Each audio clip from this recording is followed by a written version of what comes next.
Hello friends, उम्मीद करते हैं कि आप सब ठीक ही होंगे। आज हम लोग बहुत ही बेसिक चेहरे का चर्चा करेंगे। मीनिंग और हिंदी मीनिंग में क्या फ़र्क होता है। हम लोग हमेशा इसका मतलब क्या होता है, उसका मतलब क्या होता है, ऐसे करके चीज़ों को समझते रहते हैं, लेकिन कभी ये नहीं सोचे कि आखिर मतलब का मतलब क्या होता है। मतलब किसी चीज़ का मतलब हम बताते कैसे हैं, ये हम आज तक सोच भी नहीं किए। बस इसका मतलब, उसका मतलब और न जाने क्या क्या, खासकर ज़्यादातर तो इंग्लिश में हम नौटंकी करके रख देते हैं। पहले समझते हैं कि मीनिंग कैसे बताया जाता है किसी भी चीज़ का। तो जब भी आपसे मीनिंग पूछा जाए कि इसका मतलब बताइए क्या होता है, तो मीनिंग बताने का मतलब होता है सेंस। सेंस को समझना। सेंस यानी कि समझ, सेंस यानी कि समझ, समझ यानी कि पहचान। यानी कि अगर आपसे किसी चीज़ का मतलब पूछा जा रहा है तो इस बात का सीधा सीधा मतलब है कि आप उस चीज़ को समझते कैसे हैं या आप उसे पहचानते कैसे हैं। अब वो चीज़ आप अगर बता पा रहे हैं तो कहीं ना कहीं आपने मीनिंग बताया है। हम लोग क्या करते हैं कि जनरली हिंदी मीनिंग बता के चीज़ों को रफू दफू कर देते हैं कि बस हो गया। जैसे एग्जाम्पल, जैसे में लैंग्वेज। अगर आपसे कोई पूछे कि लैंग्वेज का मतलब बताइए क्या होता है, लैंग्वेज का मतलब, तो हमें ये ना बताना चाहिए कि लैंग्वेज को हम समझते कैसे हैं, लैंग्वेज की पहचान हम कैसे कर पाते हैं। तो हम लोग डायरेक्टली क्या बोलते हैं, लैंग्वेज का मतलब होता है भाषा, ऐसे ही बताते हैं हम लोग। लेकिन ये सही बात है ही नहीं। लैंग्वेज को हिंदी में ना हम बोलते हैं भाषा।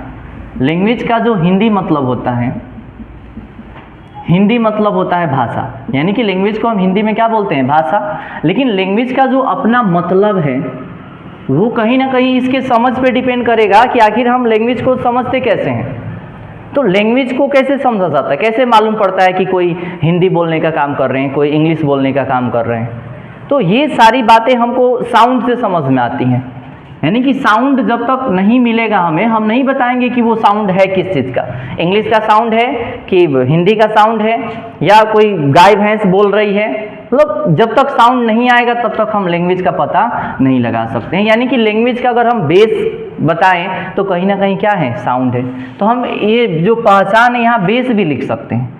यानी कि अगर आपसे किसी चीज़ का मीनिंग पूछा जाए तो आप कई तरीके से उस चीज़ को समझ के बता सकते हैं। एक तो आप उस बात को समझते कैसे हैं, दूसरा कि आप उस चीज़ को पहचानते कैसे हैं, तीसरा कि उस चीज़ का बेस क्या है, मतलब किस चीज़ के होने से उसका वजूद है और किस चीज़ के न होने से उसका वजूद है। तो जिसके होने से उस चीज़ का, जैसे लैंग्वेज है तो लैंग्वेज का वजूद किसके रहने से है, साउंड के रहने से है। साउंड का वजूद है तो लैंग्वेज का वजूद है। अगर साउंड हटा दिया जाए तो लैंग्वेज का कुछ अता पता नहीं चलेगा। और भी बहुत सारा एग्जाम्पल है। जब जो भी हम चीज़ें पढ़ते हैं तो कहीं ना कहीं हमें लगता है कि हम मैथ पढ़ने का काम कर रहे हैं, हमें लगता है कि हम साइंस पढ़ रहे हैं, हमें लगता है कि हम इंग्लिश पढ़ रहे हैं, हिंदी पढ़ रहे हैं, लेकिन कहीं ना कहीं हम एक ही बात पढ़ रहे होते हैं। मतलब और मतलब, हर जगह इसका मतलब, उसका मतलब। मैथ में भी इस बात का मतलब क्या होता है, उस बात का मतलब क्या होता है। तो सारा खेल इस मतलब पे ही टिका हुआ है और हम मतलब ही नहीं जानते हैं कि मतलब है क्या एक्चुअल में। और कहीं ना कहीं हमारा सालों साल मतलब बर्बाद होते जाता है, समय बर्बाद होते जाता है। कुछ पढ़ते तो हैं लेकिन चीज़ों को फील ही नहीं कर पाते हैं कि है क्या एक्चुअल में। और भी बहुत सारा एग्जाम्पल है। जैसे अगर हम बात करें आपसे साइंस का,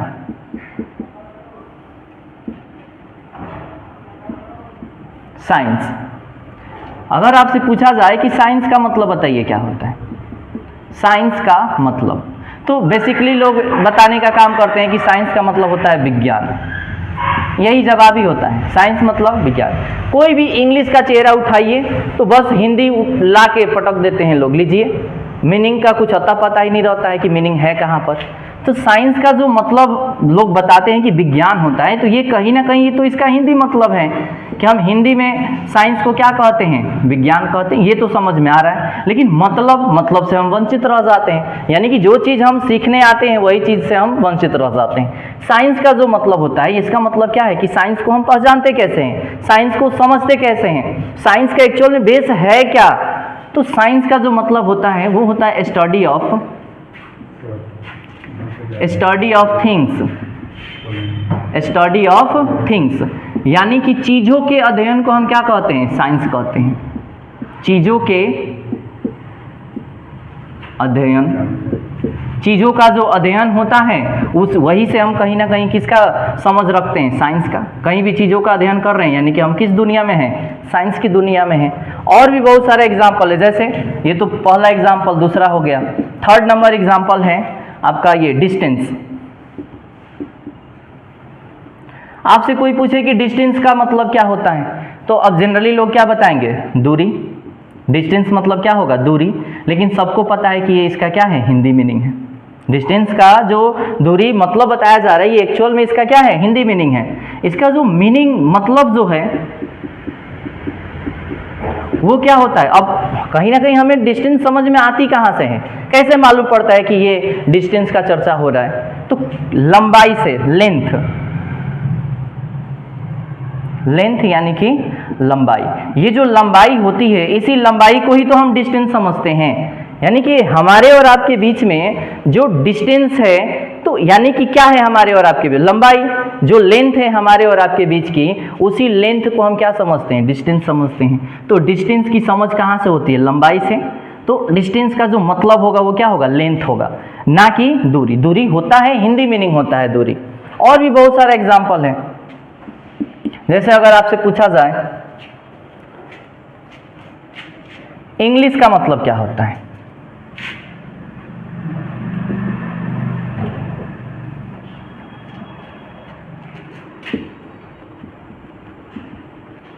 इंग्लिश का मतलब क्या होता है, तो अब बताया जाएगा अंग्रेजी।